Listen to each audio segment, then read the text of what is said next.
प्रश्न नाम के स्वाध्याय में आज का पहला प्रश्न है, अक्षय तृतीया पर्व क्यों मनाया जाता है? वैशाख शुक्ल तृतीया को आदिनाथ भगवान का मुनि अवस्था में प्रथम बार आहार हुआ था और उस समय उनके लिए इक्षु रस का आहार दिया गया था। वह इक्षु रस संध्या काल तक समाप्ति को प्राप्त नहीं हुआ था। जितने लोगों ने भी पिया वो वहाँ पर बना रहा, कमी नहीं पड़ी। और उसमें कारण था कि आदिनाथ भगवान मुनि अवस्था में 63 रिद्धियों के धारी थे। उनमें अक्षीण महानस नाम की रिद्धि उनके पास थी, तो वो रसोई अक्षीण हो जाती है। जो कुछ साधु ग्रहण करते हैं वो संध्या काल तक समाप्त नहीं होता, इसलिए वो तृतीया अक्षय तृतीया के रूप में जानी जाने लगी।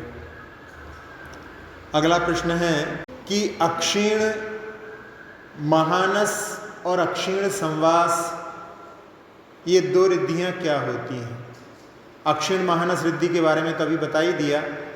अक्षीण संवास जो रिद्धि होती है उसमें छोटी सी जगह में भी चक्रवर्ती का कटक भी समा जाए तो वहाँ पर किसी को बाधा नहीं होती। अक्षीण संवास रिद्धि कहलाती है। भगवान का ही प्रभाव रहता है कि समोषण में जहाँ पर असंख्यात देवी देवता रहते हैं और वहाँ पर जगह केवल संख्यात के लायक रहती है, लेकिन वहाँ भी असंख्यात देवी देवता भी बिना किसी बाधा के समा जाते हैं।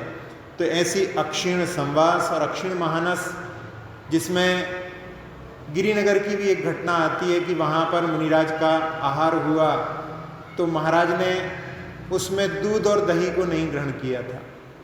तो दूध और दही तो जल्दी खत्म हो गए थे और जो महाराज ने ग्रहण किया था वो शाम तक वहाँ पर समाप्ति को नहीं प्राप्त हुए थे। तो ऐसी वो अक्षीण महानस रिद्धि होती है। अगला प्रश्न है, जब चैत्रवदी नवमी को भगवान की दीक्षा हुई थी और वैशाख शुक्ल तृतीया को उनके आहार हुए, मतलब 40 दिन के बाद में उनके आहार हो गए। 40 दिन के उपरांत नहीं, 400 दिन के उपरांत उनके आहार हुए थे। चैत्रवदी नवमी को भगवान का जन्म है और जन्मदिन के दिन ही भगवान को वैराग्य हुआ। जन्मदिन का महोत्सव चल रहा था और उसी में नीलांजना का नृत्य वहाँ पर देख करके, और उस नीलांजना को इंद्र ने इतनी कम आयु वाली देवी को वहाँ पर उपस्थित किया था कि नृत्य के बीच में ही उसकी आयु समाप्त हो गई और उसी जगह पर दूसरी देवी आकर के नृत्य करने लगी। सभा तो वहाँ पर नहीं समझ पाई, लेकिन दिव्य ज्ञान के धारी आदि कुमार वहाँ पर वैराग्य को प्राप्त हो गए कि संसार में कोई भी अमर होकर के नहीं आया है। सभी को इस संसार में जिन्होंने जन्म लिया है उनको मरण प्राप्त करना पड़ता है। इस मरण पर ही विजय प्राप्त करना श्रेयस्कर है। इस भाव से वो वैराग्य को प्राप्त हुए और 6 महीने का उन्होंने उपवास धारण किया। 6 महीने तक वो खड़े होकर के तपस्या करते रहे और 6 महीने के बाद में फिर वो आहार के लिए उठने लगे। लेकिन उस समय लोग आहार दान की विधि को नहीं जानते थे, क्योंकि पहले भोग भूमि थी। भोग भूमि में लोग कल्प वृक्षों से सामग्री लेते थे और सभी लोग वहीं से सामग्री प्राप्त करते थे, तो किसी को वहाँ पर किसी से दान लेने की आवश्यकता नहीं पड़ती थी। जब कर्म भूमि प्रारंभ हुई और उस समय में उन्होंने दीक्षा ली, तो उस समय कोई भी दान की विधि को नहीं जानते थे। जब वो भ्रमण करते हुए नगरों में भ्रमण करते थे तो कुछ लोग उनसे कहते थे कि ये रत्न ले लो, कोई कहते थे कि हमारी बेटी को स्वीकार कर लो, कोई लोग कहते थे आओ स्नान करो और भोजन करो। लेकिन जो साधुओं की पड़गहन की विधि है वो उसका ज्ञान किसी को नहीं था। तो इस प्रकार से पूरा साल भर निकल गया। साल भर के बाद में चैत्रवदी नवमी फिर से आ गई, 1 साल हो गया। फिर वैशाखवदी नवमी आ गई, फिर वैशाख शुक्ल पक्ष में जाकर के तृतीया के दिन, तो लगभग जो है 13 महीने 9 दिन, इस प्रकार से देखा जाए तो वो लगभग 400 दिन के बाद में उनके आहार हुए। अगला प्रश्न है, नवदा भक्ति क्या होती है? जब साधु का पड़गहन किया जाता है तो उसमें 9 प्रकार से उनके पड़गहन की आहार शुरू होने के पहले जो प्रक्रिया होती है वो नवदा भक्ति कहलाती है। आचार्य समंतभद्र स्वामी ने नव पुण्य प्रतिपत्ति इस प्रकार से उस शब्द को दिया है। तो उसमें 9 प्रकार से सबसे पहले पड़गहन किया जाता है, जिसको कि प्रतिग्रहण भी कहा जाता है। फिर इसके बाद में गृह में प्रवेश करा करके उनको उच्च स्थान दिया जाता है। उसके बाद में उनके पादों का प्रक्षालन करके गंधोदक को मस्तक पर धारण किया जाता है। उसके बाद में अष्टद्रव्य से उनकी पूजा की जाती है और उसके बाद में फिर पूजा के बाद में नमस्कार भी किया जाता है। कई बार लोग इसमें विस्मरण कर देते हैं। पूजा के बाद में नमस्कार, फिर मन शुद्धि, वचन शुद्धि, काय शुद्धि और आहार जल शुद्धि, इस प्रकार से 9 प्रकार की जो प्रक्रिया है उसको अपना करके जो आहार दान की प्रक्रिया प्रारंभ होती है उसको नवदा भक्ति कहते हैं। अब यहाँ पर प्रश्न आता है कि जब ये 9 प्रकार की भक्ति का ज्ञान किसी को नहीं था तब फिर उनके आहार कैसे हुए? राजा सोम और उनके छोटे भाई युवराज श्रेयांश जो भोजन करने के लिए बैठ रहे थे और उस समय में सिद्धार्थ नाम का द्वारपाल ने आकर के कहा, आदिश्वर मुनिराज अपने नगर में पधार चुके हैं। और उस समय में वो सभी उठ कर के वहाँ पर उनके लिए कि अपने ही गृह के आंगन में वो पधार चुके हैं, वहाँ पर पहुँचते हैं, उनके चरणों में नमन करते हैं, उनकी परिक्रमा करते हैं। और उसी समय बिना पलकों को झपकाए हुए जब युवराज श्रेयांश मुनिराज को देखते हैं तो उनको विचार आता है कि ऐसा रूप तो मैंने पहले भी कभी देखा है। और उस समय में वहाँ पर हर्षित होकर के उनकी थोड़ी सी उस जाति स्मरण की भूमिका में वहाँ पर मूर्छा जैसी भी बन जाती है और उनके चरणों में झुक जाते हैं, मानो अपने हर्षाश्रु से ही उनके चरणों को धो रहे हो। और उसके बाद में वो वहाँ पर हे स्वामिन तिष्ठ तिष्ठ इन शब्दों का उच्चारण करते हैं। तो वो वहाँ पर ठहर जाते हैं और उसके बाद में उनको गृह में ले जा करके जो 9 प्रकार की विधि बताई है वो वहाँ पर उसका पालन करके और इक्षु रस का पात्र उठा करके वहाँ पर कि ये निर्दोष है, ऐसे आहार को आप ग्रहण कीजिए, प्रासुक है, ऐसे करके वहाँ पर आहार की विधि का प्रारंभ हुआ। अगला प्रश्न है कि आहार के समय क्या आश्चर्य प्रकट हुए थे? आहार के समय में 5 आश्चर्य प्रकट हुए थे, इसलिए उनको पंचाश्चर्य कहा जाता है। उस समय में अहोदान, अहोपात्र, अहोदान देने की पद्धति, धन्य धन्य, इस प्रकार से देवों की वहाँ पर आकाश में शब्द गूंजे थे। और उस समय में मेघों के समान ही देवदुंदुभी का वहाँ पर नाद होने लगा था। और जैसे कि वो बता रहा हो कि दान रूप तीर चलाने वालों की अब उत्पत्ति हो गई है और उसके साथ साथ में सुगंधित वायु बहने लगी। सभी लोगों के लिए वहाँ पर हर्षित करने वाला वहाँ पर जो है पुष्पों की वृष्टि होने लगी और साथ ही साथ में रत्नों की धारा भी गिरने लगी। इस प्रकार के 5 आश्चर्य जो वहाँ पर हुए थे उनको वहाँ पर पंचाश्चर्य के रूप में कहा जाता है। उनके पूर्व में उन्होंने कब जो है दान दिया था जिसका उनको स्मरण हुआ? जब आदिनाथ भगवान का जीव बज्रजंग राजा के रूप में था और ये स्वयं उनकी पत्नी श्रीमती के रूप में थे। और उस समय में उन्होंने इनके ही दोनों पुत्रों को जो चाण रिद्धिधारी मुनिराज थे उनका वहाँ पर जंगल में पड़गाहन करके आहार दिया। और उसके बाद में आहार दान के कारण इन लोगों ने भोग भूमि की आयु का बंधन किया और भोग भूमि में दोनों पहुँचे। वहाँ पर इनको इनके पूर्व में जब महाबल राजा थे उस समय में जो इनके स्वयंबुद्ध नाम के मंत्री थे वो ही आगे चल कर के मुनिराज बने, चाण रिद्धिधारी बन करके वो यहाँ पर आकर के इनके लिए सम्यक दर्शन प्रदान करते हैं। और उससे दोनों ही उस भोग भूमि से स्वर्ग में उत्पन्न होते हैं, ऐशान स्वर्ग में उत्पन्न हुए। फिर वहाँ से आदिनाथ भगवान का जीव सुविधि नाम का राजा बना और जो श्रीमती का जीव था वो उनके पुत्र के रूप में उत्पन्न हुआ। फिर इसके बाद में दोनों ने आखिरी में साधना करके आदिनाथ भगवान का जीव अच्युत इंद्र बना और जो पुत्र का जो पत्नी का जीव था वही पुत्र है अभी, वो साधना करके वहाँ पर प्रतीन्द्र के रूप में उत्पन्न हुआ। उसके बाद में जब वहाँ से जन्म हुआ तो आदिनाथ भगवान का जीव वज्रनाभि चक्रवर्ती बना। हाँ, 14 रत्न में एक रत्न बना और 7 चेतन होते हैं, 7 अचेतन होते हैं, तो उसमें चेतन रत्न बना। फिर इसके बाद में दोनों ने साधना करके और सर्वार सिद्धि प्राप्त की। वहाँ से आने के बाद में वज्रजंग का जीव था वो आदिनाथ भगवान के रूप में उत्पन्न हुआ और जो श्रीमती का जीव था वो वहाँ पर राजा श्रेयांश हस्तिनापुर में उत्पन्न हुए। इस प्रकार से उन्होंने उस पूर्व में 8 विभव पूर्व में जो दान दिया था उसका स्मरण करके जाति स्मरण प्राप्त किया। अगला प्रश्न है कि गन्ने का रस ही आहार में क्यों दिया।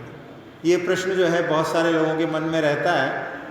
कुछ लोग तो ऐसा भी मन में लगाते हैं कि इतने लंबे साल भर का उपवास था इसलिए जो है उसमें उनके स्वास्थ्य की दृष्टि से वहाँ पर ये दिया गया था। कुछ लोग ऐसा कहते हैं कि उस समय में वही उपलब्ध था इसलिए वो चलाया गया राजा के घर में और वहाँ पर गन्ने का रस हो, कोई और चीज़ उपलब्ध ना हो, ये थोड़ी बात तर्क संगत नहीं लगती है। या इसको अपन ऐसा भी ले सकते हैं, वैसे आगम में इसका कोई वर्णन नहीं है, इसको ऐसा ले सकते हैं कि उपलक्षण मात्र। उपलक्षण में जैसे कह दिया कि इक्षु रस को आदि लेकर के और भी चीज़ें चली होंगी, लेकिन इक्षु रस उसमें मुख्य होगा इसलिए उसको इक्षु रस के माध्यम से अपन समझ सकते हैं। जैसे कहा जाता है क्यों भैया रोटी खा ली, तो उस समय में रोटी के साथ में सब्जी भी खाई है, दाल भी खाई है, चावल भी खाए हैं, लेकिन कहने में वहाँ पर रोटी खा ली ऐसा आता है। ऐसा अपन इसको ले सकते हैं। या एक हमारा विचार एक ऐसा है कि एक यथालब्ध विधि होती है, यथालब्ध विधि जिसमें साधु कुछ इशारा नहीं करते। जो उत्कृष्ट साधु होते हैं वो तो इस विधि का अवश्य पालन करते होंगे, तीर्थंकर आदि। वो किसी चीज़ के लिए कि हमको पानी चाहिए, जैसे आजकल साधु इशारा करते हैं पानी लेना होता है तो हाथों को जो है बंद करके ऊपर उठा देते हैं, इसका मतलब है पानी चाहिए। लेकिन जो यथालब्ध विधि होती है उसमें श्रावक जो कुछ दे रहा है उसमें निषेध भी नहीं करते। आचार्य श्री के पास में भी कोई साधु जब यथालब्ध विधि लेना होती है तो एक दिन पहले आचार्य श्री को यथालब्ध करेंगे। तो उस यथालब्ध विधि में कोई साधु के आर हुए, उन्होंने बताया कि उनके लिए पहले 2 जग पानी पिला दिया और उसके बाद में दूध लाए तो 2 जग दूध पिला दिया। अब 4 जग के बाद में कुछ लेने की सामर्थ्य नहीं थी तो वो वहाँ पर बैठ गए। तो ऐसी जो यथालब्ध विधि होती है उसमें किसी चीज़ को निषेध नहीं किया जाता। तो ऐसा संभव है कि जब उन्होंने इक्षु रस का पात्र उठाया हो और उसको चलाना प्रारंभ किया हो, एक के बाद एक सब लोगों ने बदलते रहे हों और जब उनको लेना हो जितना उतना लिया और वो वहाँ पर उनके आहार संपन्न हो गए। उसके बारे में तो कुछ नहीं कह सकते, प्रत्यक्ष ज्ञानी का विषय है, लेकिन हमारा मन ऐसा कहता है कि ऐसा उसमें संभव है। क्योंकि यथालब्ध विधि तीर्थंकर कोई चीज़ को निर्देश करें, कोई इशारा करें, ये तो संभव नहीं है। उनके लिए तो जो कुछ वहाँ पर दिया जा रहा होगा उन्होंने वही लिया होगा। इस प्रकार से अपन समझ सकते हैं। अगला प्रश्न है कि 16 क्या होता है। 16 जो कहा जाता है उसमें 9 पुण्य प्रतिपत्ति सप्तगुण समाहितेन शुद्धेन, 9 प्रकार की जो आहारदान की विधि है और 7 प्रकार के दाता के जो गुण हैं, यही दोनों को मिला दिया जाए तो ये 16 कहलाता है। तो इनमें अपन ने नवदा भक्ति को तो देख लिया है। जो 7 प्रकार के दाता के गुण होते हैं उस पर अपन विचार करें तो उसमें कहा जाता है कि पहला गुण श्रद्धा होनी चाहिए। दाता के पास में यदि श्रद्धा होगी तो ही वो दान की प्रक्रिया को अच्छे से संपन्न करा सकता है। शक्ति के अनुसार ही वहाँ पर वो दान देता है, तो शक्ति भी होना चाहिए, उसमें भक्ति भी होना चाहिए और विज्ञान भी होना चाहिए, किसमें दान देने आदि के क्रम का ज्ञान होना चाहिए। ये यदि ज्ञान नहीं है तो उसमें भी वहाँ पर अच्छी तरह से दान संपन्न नहीं हो सकता। फिर इसके बाद में अलुब्धता भी होनी चाहिए, यानी लोभी ना हो, नहीं तो वहाँ पर वो दान की प्रक्रिया को अच्छे से संपन्न नहीं कर सकता। सहनशील भी होना चाहिए। कई बार कुछ ऐसे भी असहनशील, असहिष्णु वहाँ पर दान के क्षेत्र में देखे जाते हैं। एक बार किसी छोटे से बच्चे से कोई हाथ से कुछ छूट गया, वो इतनी तेज चिल्लाया कि वो वहाँ पर बच्चा जो है रोने लगा। तो ऐसी भी वहाँ पर जो है देखी जाती हैं, इसलिए सहनशील भी दाता को होना चाहिए। और इसके साथ साथ में त्याग की भावना भी होनी चाहिए। ऐसे 7 गुणों का वर्णन जिनसेन स्वामी ने किया है। इनसे युक्त, नवदा भक्ति से युक्त जो है वो 16 होता है, उसका पालन आहार की प्रक्रिया में किया जाता है। अगला प्रश्न है कि आदिनाथ भगवान के आहार इक्षु रस से हुए, तो बाकी सबके आहार कैसे हुए? तो उसमें वर्णन आता है कि उन सबके आहार क्षीरान्न यानी खीर के माध्यम से हुए। इसमें आप लोगों ने एक अकृत पुण्य की कथा सुनी होगी। धन्य कुमार की कथा में आता है, अकृत पुण्य छोटा सा बच्चा था और जो अपनी माँ मिष्टदाना के साथ में अपने घर से निकल कर के, और हुआ ऐसा था कि उसके जन्म के साथ ही बहुत सारी जो पहले संपत्ति थी वो नष्ट हो गई, पिता का भी देहांत हो गया और उनको अपने जगह को छोड़ करके जाना पड़ा। एक सेठ के घर में उनको पनाह मिली। सेठ के घर में माँ भोजन बनाती थी और वो लोग एक छोटी सी झोपड़ी में रहते थे। उनके घर में भोजन बनाती थी। एक बार उनके घर में खीर बनी और उस सेठ के 7 पुत्र थे, वो 7 पुत्र खीर खा रहे थे और उस समय में अकृत पुण्य वहाँ पर छोटा सा बच्चा उस खीर को देख करके ललचा करके पहुँच जाता है और बच्चे उससे कहते हैं खीर खाएगा, और वो कहता है कि हाँ खानी है। तो वो कहते हैं आँख बंद करो, और आँख बंद करके बच्चे उसकी पिटाई कर देते हैं और वो रोने लगता है और रोता है। उसके बाद में फिर पूछते हैं और खीर खाएगा?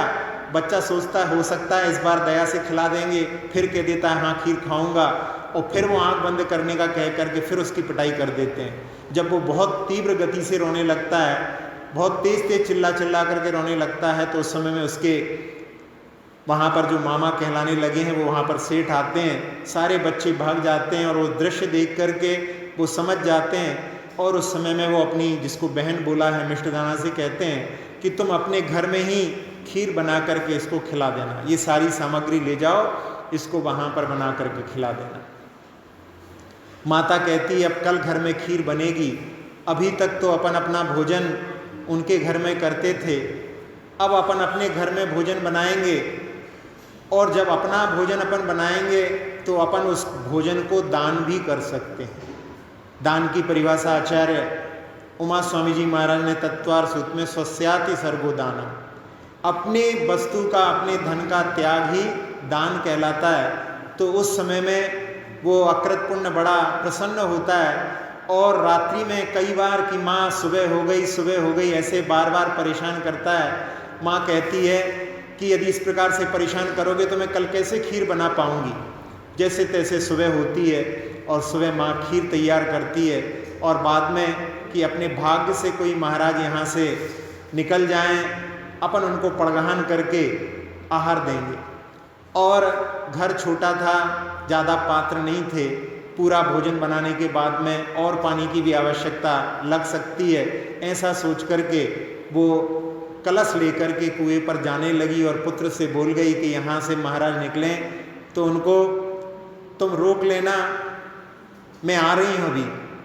और उधर से एक मुनिराज जो 1 मास का उपवास करके अपनी पारणा के लिए निकलते हैं और उनको देख करके वो छोटा सा अकृत पुण्य वहाँ पर जा कर के और कहता है कि महाराज ठहरो ठहरो, हमारी माँ ने खीर बनाई है और आपको दे कर के ही फिर मुझे प्राप्त होगी, इसलिए आप यहाँ पर ठहरो, मेरी माँ अभी कुएं से पानी लेकर के आती है।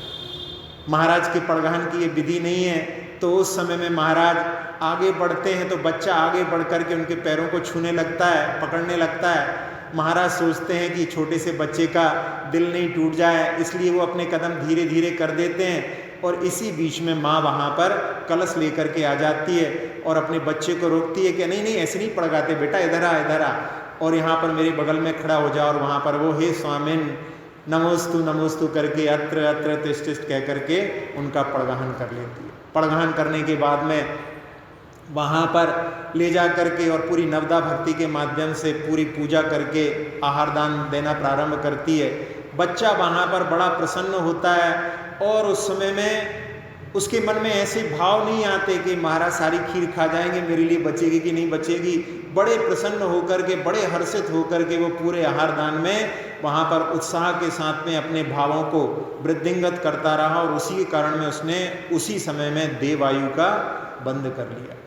और महाराज को जब वापस जाने के लिए, छोड़ने के लिए कमंडल भर के दिया, तो महाराज ने जब गांव ख़त्म हो गया तो कमंडल अपने हाथ में ले लिया, बच्चे से कहा बस तुम्हारी यहीं तक सीमा है, और बच्चा वहाँ से दौड़ करके आकर के खीर का भक्षण करता है, और बाद में फिर जो है दूसरी बार भी खा करके और जा कर के जिन गायों को वो जंगल में छोड़ करके आया था उनको लेने के लिए जाता है, और वहाँ पर अच्छे भरे पेट होने के कारण में उसको निद्रा आ जाती है। गायें अपने समय पर लौट करके वापस आ जाती हैं, और जब गायों को नहीं देखता तो उस समय सोचता है कि अब सेठ हमारे ऊपर नाराज़ होंगे, अब मैं कैसे जाऊं। और उस समय में सेठ वहाँ पर खोजने के लिए लाठी लेकर के वहाँ पर जाते हैं, और उनको लाठी लेता हुआ देख करके और सोचता है अब तो मेरी पिटाई होगी, तो वो वहीं पर छुप जाता है, और उसको छुपते हुए सेठ देख लेते हैं, सोचते हैं कि ये खेल कर रहा है, आ जाएगा, और चले जाते हैं। वहाँ पर ही जो महाराज थे वहाँ पर संध्या काल में भी कुछ श्रावक वहाँ पर उनकी शरण में आए थे और उनके लिए वो उपदेश दे रहे थे। उनके उपदेश को सुनकर के जब सारे श्रावक वहाँ से निकलते हैं तो उनके पीछे पीछे वो भी चलता है, और छोटा होने के कारण में थोड़ा पीछे रह जाता है, और उसी समय में एक शेर आकर के उसके ऊपर आक्रमण कर देता है। इतनी छोटे से प्राण उसके नाजुक, वो एक ही बार में उसके वहाँ पर मृत्यु हो जाती है, लेकिन उसने देवायु का बंधन कर लिया था, इसलिए वो देव में उत्पन्न होता है। इस प्रकार की कथानक जो है वहाँ पर खीर के आहार के साथ में जुड़ी हुई है, ये भी आप लोगों के लिए साथ साथ में बता दी। अगला प्रश्न है कि भरत चक्री की क्या प्रतिक्रिया थी जब आहार युवराज श्रेयांश के यहाँ पर हो गए, तो उस समय में वहाँ पर भरत चक्रवर्ती की जो मौन को धारण करने वाले हैं उनके माध्यम से कैसे इन्होंने भगवान के अभिप्राय को जाना। और वहाँ पर स्वयं भरत चक्रवर्ती अभी बने नहीं हैं, लेकिन महाराज हैं, वो वहाँ पर पधारते हैं और पूछते हैं उनसे कि तुमने कैसे जान लिया उनके अभिप्राय को। तो उस समय में हे क्रूराज, जब वो पूरी विधि बताते हैं तो उस समय कहते हैं कि आज तुम हमारे लिए भगवान के समान ही पूज्य हो गए हो, और तुम महापुण्यवान हो, तुमने दान तीर्थ का प्रवर्तन किया है। वो धर्म तीर्थ का प्रवर्तन करेंगे और तुमने दान तीर्थ का प्रवर्तन किया है। वो तो धर्म तीर्थ का प्रवर्तन अभी बाद में करेंगे, लेकिन तुमने दान तीर्थ का, इसी के माध्यम से धर्म तीर्थ का प्रवर्तन होगा। अगला प्रश्न है कि दान में विशेषता कैसे आती है। दान में विशेषता के लिए तत्वार सूत्र में 7वें अध्याय का आखिरी सूत्र आता है, विधि द्रव्य दात्री पात्र विशेषा तद विशेषः, कि विधि की विशेषता से, द्रव्य की विशेषता से, दाता की विशेषता से और पात्र की विशेषता से दान में विशेषता आती है। इनमें 4 घटक हैं। 4 घटक में 3 घटक दाता के ऊपर निर्भर करते हैं। यानी विधि की विशेषता, विधि वो अच्छी तरह से पूरी विधि को संपन्न करे तो उसमें उसके लिए पूरे नंबर मिलते हैं, 25% नंबर उसको विधि के रहते हैं। जो लोग दान करते हैं, जो लोग पड़गान करते हैं, और जो लोग, कुछ लोग चौके में भी ठहरे रहते हैं। यदि चौके में ठहरे हुए हैं और नीचे आपको वहाँ पर पड़गान की आवाज़ आ रही है तो आप वहाँ पर परोक्ष में भी पड़गान करना चाहिए। यानी विधि में अपने एक एक, जो पूरी 9 प्रकार की विधि है तो उसमें एक एक विधि को अपने को संपन्न करना चाहिए। वहाँ पर हम खड़े खड़े अपने भावों से परोक्ष में भी पड़गान करें। इसी प्रकार से जब उनको लेकर के आते हैं तो पूजा में सभी लोग संलग्न हों।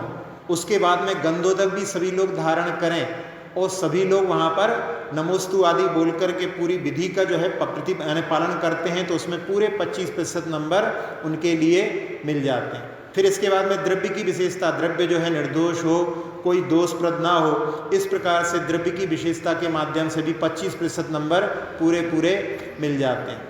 फिर दाता की विशेषता, जो 7 गुण बताए हैं, उन गुणों से युक्त होकर के हम सहनशील होकर के, कहीं कहीं पर मात्सर्य भी बताया है कि मात्सर्य नहीं होना चाहिए। कई बार दूसरे दाताओं के ईर्ष्या के भाव से वहाँ पर उनके गुणों को सहन नहीं कर पाते। कई बार होता है, लोग कहते हैं कि भैया हमारे यहाँ तो बाद में हुई, उनके यहाँ तो पहले ही हो गए।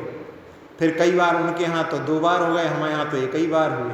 तो इस प्रकार से जहाँ पर लाभ लेना चाहिए वहाँ पर हम हानि भी उठा लेते हैं। तो इस प्रकार से दाता के जो गुणों का वर्णन है उनका ध्यान, यानी 75% नंबर तो दाता के ऊपर निर्भर है। जो दान की प्रक्रिया को अपनाता है उसको 75% नंबर तो मिल ही जाते हैं।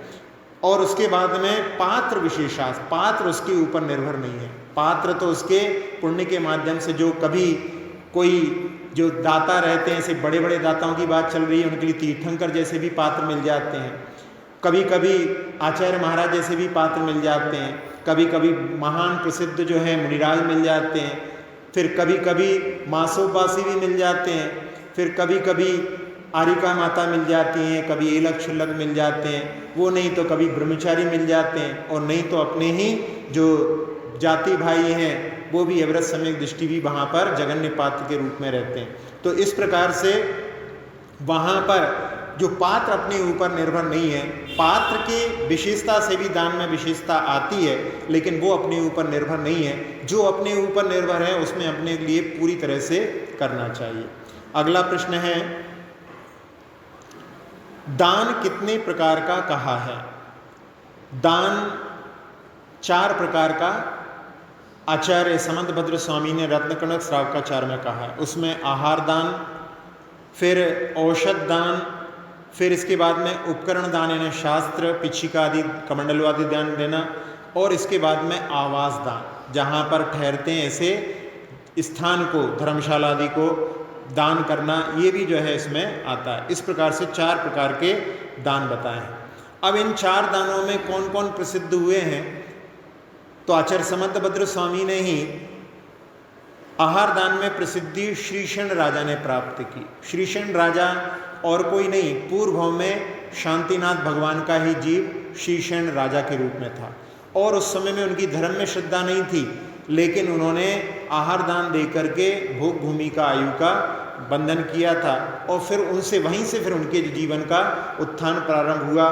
12 भवों के बाद में उन्होंने श्री शांतिनाथ भगवान के पद को प्राप्त किया था। तो आहार दान में प्रसिद्धि मिली है श्रीशैन को। फिर वृषभ सेना नाम की जो सेठ पुत्री थी, उसने औषध दान में प्रसिद्धि प्राप्त की। पूर्व में ये नागसी नाम की कन्या थी, और एक मुनिराज, राजा के जिनालय में एक मुनिराज ध्यानस्थ थे, और ये वहाँ पर झाड़ू लगाती थी। इसने महाराज से बोला कि महाराज उठो, हमको झाड़ू लगाना है, और महाराज अपने ध्यान में लीन रहे। इसने सारा पत्तों का जो ढेर इकट्ठा करके महाराज के ऊपर ही लगा दिया। और उसके बाद में जब राजा वहाँ पर आया और महाराज की श्वास के माध्यम से वो हिल रहा था, तो उसको देख करके उन्होंने वहाँ पर दूर किया। इसके मन में भी वहाँ पर पश्चाताप के भाव उत्पन्न हुए, और इसने महाराज का उस समय में स्वास्थ्य बिगड़ गया था, तो उनकी वहाँ पर औषध से परिचर्या की। तो उसके माध्यम से इसने अगले भाव में जो सेठ की पुत्री बनती है, वो वहाँ पर वृषभ सेना, वहाँ पर उसके पास में ऐसी रिद्धि प्राप्त हो गई थी उसके लिए कि उसके स्नान के जल से रोग दूर हो जाते थे। ये औषध दान में प्रसिद्धि को प्राप्त हुई। फिर तीसरा, शास्त्र दान में, उपकरण दान में कोंडेस ग्वाला का उदाहरण आता है।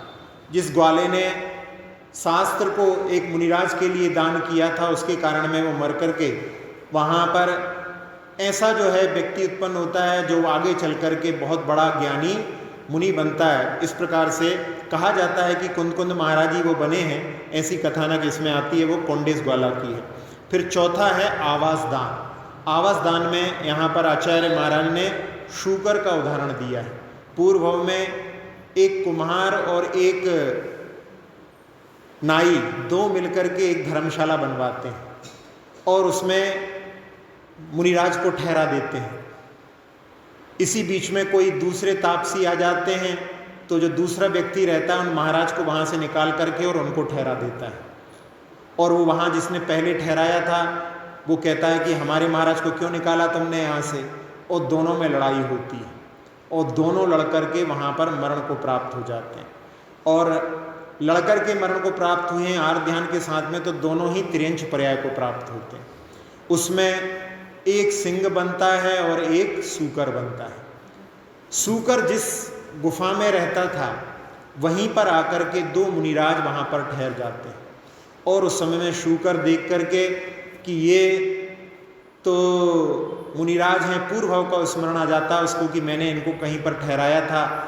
और उस समय में वहाँ पर एक व्याघ्र सिंह वहाँ पर आ जाता है और उन मुनिराज को वो भक्षण करना चाहता है और उस समय में वो शूकर उनसे लड़ करके और वहाँ पर अपने प्राणों का बलिदान कर देता है, लेकिन साथ साथ में उस सिंह को भी वहाँ पर प्रवेश नहीं करने देता है। इस प्रकार से आवास दान के फल के स्वरूप वो वहाँ पर भले ही मरण को प्राप्त हो गया। पिछली बार जब मरण हुआ था तब उस समय में वो आर्य ध्यान के साथ में मरण को प्राप्त हुआ था, लेकिन इस बार वहाँ पर उसने रक्षा के भाव से मरण को प्राप्त हुआ था तो इस बार वो स्वर्ग में जाता है और वो बाघ जो है वो नरक में जाता है। तो इस प्रकार से ये चार प्रसिद्ध हुए हैं चार दानों में। अगला प्रश्न है कि भगवान आदिनाथ के मुनि अवस्था में कितने आहार हुए होंगे। भगवान आदिनाथ का मुनि अवस्था का छद्मस्त काल जो है वो 1000 वर्ष का है और पहला उनका उपवास 6 महीने का था तो अगला आहार 6 महीने के बाद ही हुआ होगा। इस दृष्टि से अपन देखे जाएं तो पूरे काल में उनके 2000 बार आहार होना चाहिए, लेकिन पहली बार में ही 6 महीने और उसके बाद में 6 महीने से ज़्यादा हो गया था और उनको माघ चतुर्दशी को निर्वाण हुआ है। इस दृष्टि से उनके 2 आहार कम हो जाएंगे। यदि उनके सब 6-6 महीने के अंतराल पे यदि उन्होंने आहार किए हों तो 1998 बार उनके आहार हुए होंगे। अपन ऐसा अनुमान लगा सकते हैं, जैसे विषय तो जो है प्रत्यक्ष ज्ञानी का विषय है, लेकिन अपन अनुमान इस प्रकार से लगा सकते हैं। अगला प्रश्न है, क्या देवों के द्वारा लाया हुआ आहार तीर्थंकर मुनि अवस्था में स्वीकार करते हैं? जब तक दीक्षा नहीं होती तब तक तीर्थंकरों के सारे भोग देवों के माध्यम से होते हैं, दिव्य होते हैं। माता के द्वारा बनाया हुआ आहार भी वो ग्रहण नहीं करते। देखने में नहीं आता, वहाँ पर माता को तो मन में संतुष्टि होती होगी कि हम अपना ही बना करके खिला रहे हैं, लेकिन वहाँ पर जो देव लोग रहते हैं उसको परिवर्तित कर देते हैं। तो इस प्रकार से जब तक उनका गृहस्थ अवस्था रहती है तब तक दिव्य भोगों का देवों के द्वारा व्यवस्था होती है। दीक्षा के बाद में उनके आहार श्रावक के यहाँ पर होते हैं, वो देवों का आहार नहीं लेते हैं। इसमें एक कथानक भी आता है कि चंद्रगुप्त मुनि जो भद्रबाहु श्रुत केवली के द्वारा दीक्षित हुए थे और जब वो श्रवण बेलगोला पहुँचे उस समय में गोमटेश्वर की प्रतिमा का निर्माण नहीं हुआ था और वहाँ पर जब उन्हें लगा कि अब हमारी संलेखना का समय आ गया है तो उन्होंने विशाखाचार्य जो मुनिराज थे उनको वहाँ पर आचार्य बना करके दक्षिण दिशा की ओर तमिलनाडु की ओर भेज दिया और चंद्रगुप्त मुनि ने कहा कि मैं आपकी ही सेवा में रहूँगा और वहाँ पर वो उनके पास में ठहर गए। वहाँ पर आसपास में कोई नगर नहीं था, बस्ती नहीं थी, तो भद्रबाहु स्वामी ने अपने शिष्य से कहा कि कांतारचर्या का भी वर्णन आगम में आता है, जंगल में भी आहार के लिए निकल सकते हैं, तुम अपने पुण्य की परीक्षा करने के लिए यहाँ पर आहार के लिए निकलो। तो वो आहार के लिए जाते हैं और पहले दिन उनको वहाँ पर भोजन सामग्री रखी हुई दिखाई देती है और वो वहाँ पर लौट करके आ जाते हैं, अपने गुरु से निवेदन करते हैं कि हमको वहाँ पर भोजन सामग्री दिखाई दी लेकिन कोई देने वाला पात्र दाता नहीं था। महाराज ने कहा ठीक किया।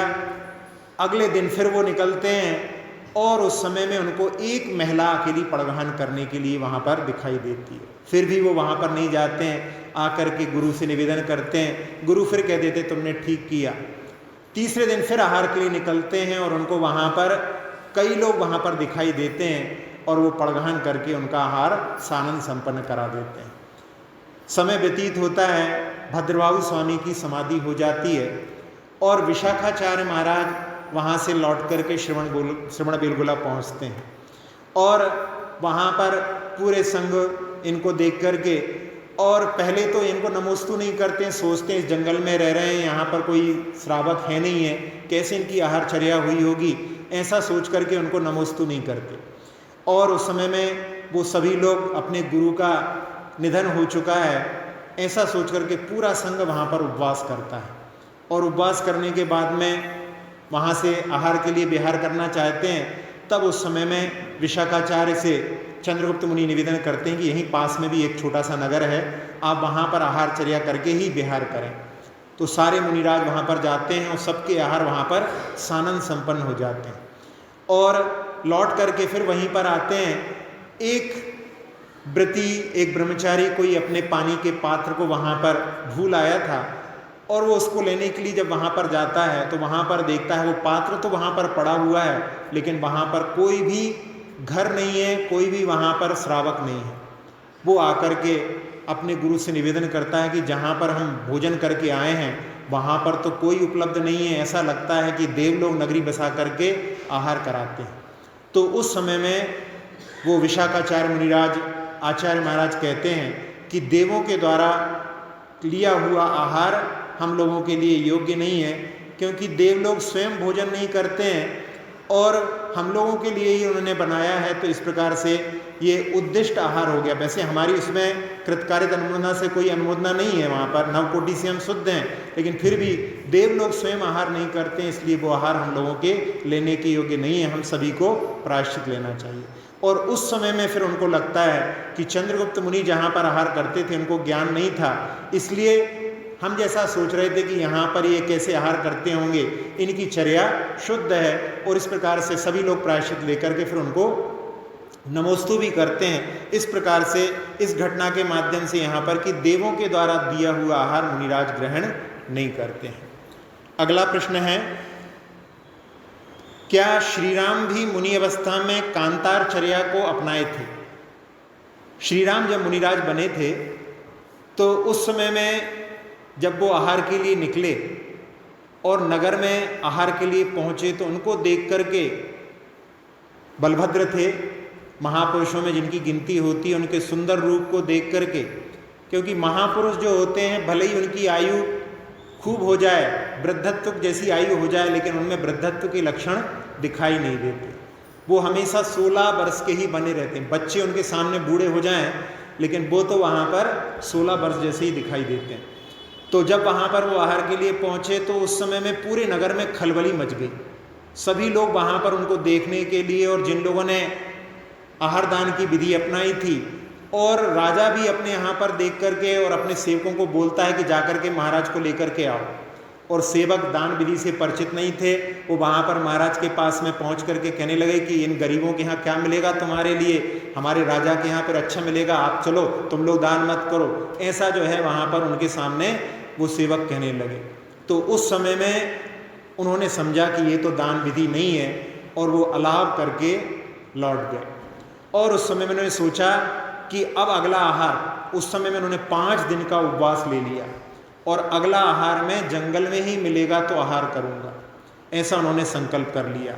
और 5 दिन के बाद में जब वो आहार पर उठते हैं तो उस समय में एक राजा, जिसका घोड़ा उनको जहाँ पर जिस नियंत्रण में नहीं रहा और उनको जंगल में लेकर के पहुँच गया था, और साथ साथ में उनको खोजने के लिए उनके पूरे परिवार, रानी आदि भी वहाँ पर पहुँच चुके थे, और उन्होंने वहाँ पर उनके लश्कर ने सारी तैयारी कर रखी थी, भोजन आदि सब तैयार हो गया था। और उस समय में जब श्री राम मुनिराज को वहाँ पर आहार के लिए निकलते हुए देखा तो वो लोग वहाँ पर पड़गान करते हैं और उनका आहार वहाँ पर जंगल में भी सानंद संपन्न हो जाता है।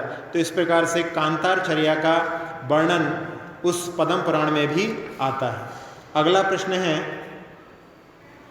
भामंडल को भोग भूमि कैसे प्राप्त हुई थी? अभी बताया था, जैसे श्रीशैण राजा जो शांतिनाथ भगवान का पूर्वव था, उन्होंने भोग भूमि को आहार दान के माध्यम से प्राप्त किया था। ऐसे ही भामंडल जो सीता के भाई थे, उन्होंने भी दान के माध्यम से भोग भूमि प्राप्त की थी। जब श्री राम मुनिराज ध्यानस्थ होते हैं और ध्यान के माध्यम से केवल ज्ञान प्राप्त करते हैं और उनकी गंधकुटी की रचना होती है, उसमें सीता का जीव जो प्रतींद के रूप में रहता है, वहाँ पर आकर के प्रश्न करता है, पूरे परिवार के बारे में पूछता है कि कहाँ कहाँ पर उत्पन्न हुए हैं। तब प्रश्न ये भी करता है कि भामंडल की क्या गति हुई। तो उस समय में श्री राम केवली वहाँ पर बताते हैं कि वो भोग भूमि को प्राप्त हुआ है। और उसको भोग भूमि कैसे प्राप्त हुई, तो उसके बारे में बताया कि जब सीता को वन में श्री राम ने भेज दिया, श्री राम केवली स्वयं बोल रहे हैं, लेकिन उस पर्याय की अपेक्षा से जब उन्होंने वन में भेज दिया, तब उस समय में उनकी चर्चा को सुनकर के एक सेठ को वैराग्य हो गया। और उस सेठ ने जब वैराग्य लिया, बाद में उनके दोनों पुत्र भी उन्हीं के पास में, उन्हीं के साथ में दीक्षित हो गए। जिन गुरु के पास में पिता ने दीक्षा ली थी, वहीं पर दोनों पुत्रों ने भी दीक्षा ले ली। और उनके गुरु तो, उनका तो स्वर्ग मुख जहाँ जाना था वहाँ चले गए। और तीनों यानी पिता और दोनों पुत्र मुनिराज एक केवली के दर्शन करने के लिए एक जगह जाते हैं। और उस जगह पर पहुँच करके वहाँ पर उनके केवली की वंदना करके जब लौटने लगते हैं, तो एक जंगल में ही चतुर्मास का समय प्रारंभ हो जाता है। यानी जो तिथि रहती है वो वहाँ पर आ चुकी थी और वहाँ पर कोई भी श्रावक नहीं था। तीनों महाराज एक पेड़ के नीचे ही अपने चतुर्मास की स्थापना कर लेते हैं, जहाँ पर कोई भी दाता नहीं है, ऐसी जगह पर कर ली। और वहाँ से भामंडल निकलता है और देखता है कि चतुर्मास प्रारंभ हो चुका है, महाराज के लिए यहाँ पर दान की कोई व्यवस्था नहीं है। तो विद्याधर था, अपनी विद्या के माध्यम से वहाँ पर नगरी की रचना करता है और पूरे परिवार के साथ में पूरे चतुर्मास वहाँ पर रह करके उनकी आहार दान को संपन्न कराता है। तो उस समय में उसने अपने इस दान के माध्यम से भोग भूमि की आयु का बंधन कर लिया था। और वो दीर्घ सूत्री था, सोचता था कि अंत समय में मैं झटके से सारे कर्मों को नष्ट करके और मुक्ति को प्राप्त कर लूँगा। और ऐसा सोचते सोचते ही एक बार जो है भोग भोगते हुए ऊपर से बिजली गिरी और मरण को प्राप्त हो गया और उसके कारण में वो भोग भूमि में पहुंचा है। इस प्रकार से यहाँ पर जो भामंडल है उसने भी भोग भूमि दान के माध्यम से प्राप्त की। अगला प्रश्न है कि सूतक पातक में जिनालय के कुएं से पानी ले सकते हैं क्या? रस्सी आदि लेकर के आए तो कुएं से पानी लेने में बाधा नहीं है, लेकिन कई कई जिनालयों में कई कई जगह पर ऐसी व्यवस्था रहती सूतक पातक में कि जहाँ पर सूतक पातक में जब तक शुद्धि नहीं होती तब तक वो उसके प्रांगण में चरण भी नहीं रखते। तो वहाँ की व्यवस्था के हिसाब से यदि कोई दूसरा उनके लिए जल दे देता है तो उस प्रकार से भी कर सकते हैं। वैसे जिन बिंब के दर्शन का निषेध तो कभी कहीं नहीं है। कई लोग ऐसा कि जहाँ पर सूतक पातक लगता है उतने दिन तक, 10 दिन तक, 13 दिन तक मंदिर में ही नहीं आते, दर्शन ही नहीं करते। ये सही प्रथा नहीं है।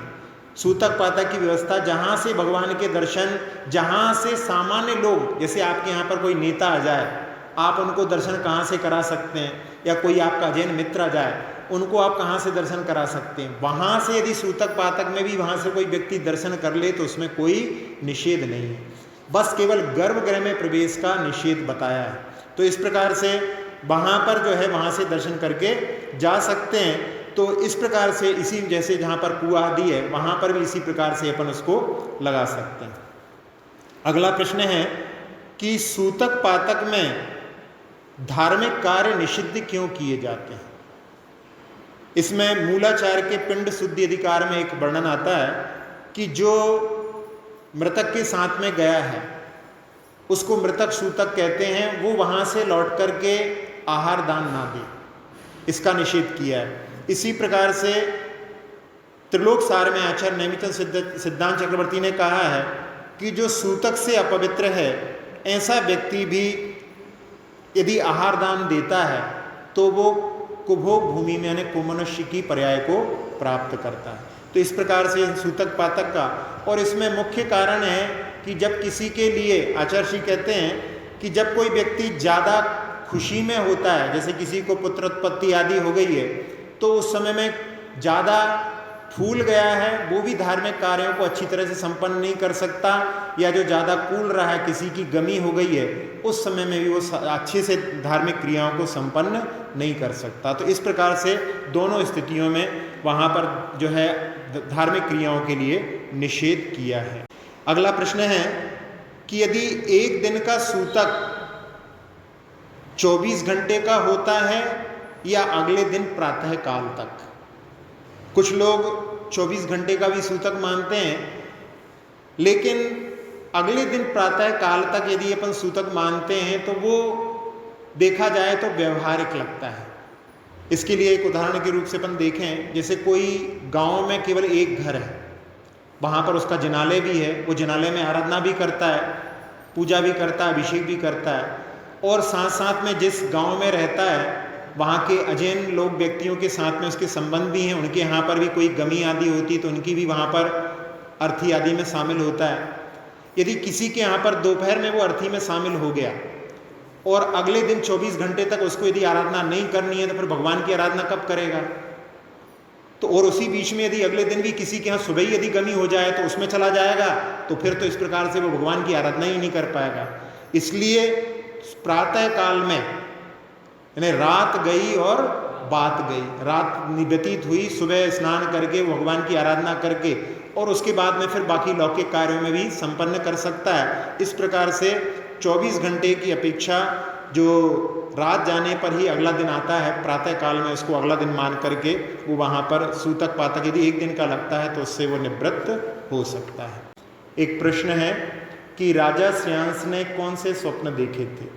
रात्रि के समय में उस मनोहर प्रहर में उन्होंने कुछ सपने देखे थे। उसमें सुमेरु पर्वत, कल्प वृक्ष, सिंह, बैल, सूर्य और चंद्रमा, समुद्र, अष्टमंगल द्रव्य को धारण करने वाली भूत जाति के बेंतर देवों की मूर्तियाँ और बिजली भी दिखाई दी उनको, ध्वजा भी दिखाई दी और भगवान ऋषभ देव स्वयं दिखाई दिए।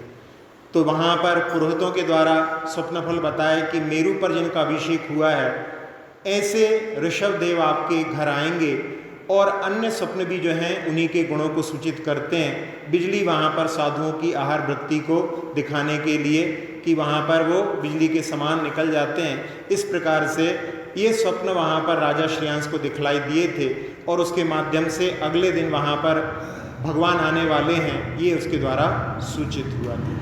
अक्षर पद मात्रा से दूषित वचन अगर ममहीन रहे और प्रमाद कषाय के वश में सम्यक अर्थ विलीन किए, जिन वाणी माता मेरी उन सब त्रुटियों को क्षमा करें, दें आशीष शीघ्र हम सबको केवल लब्धि रमा मिले, प्राप्त हमें हो बोधि समाधि परिणामों की शुद्धि हो, निज आत्म उपलब्ध हमें हो शाश्वत सुख की सिद्धि हो।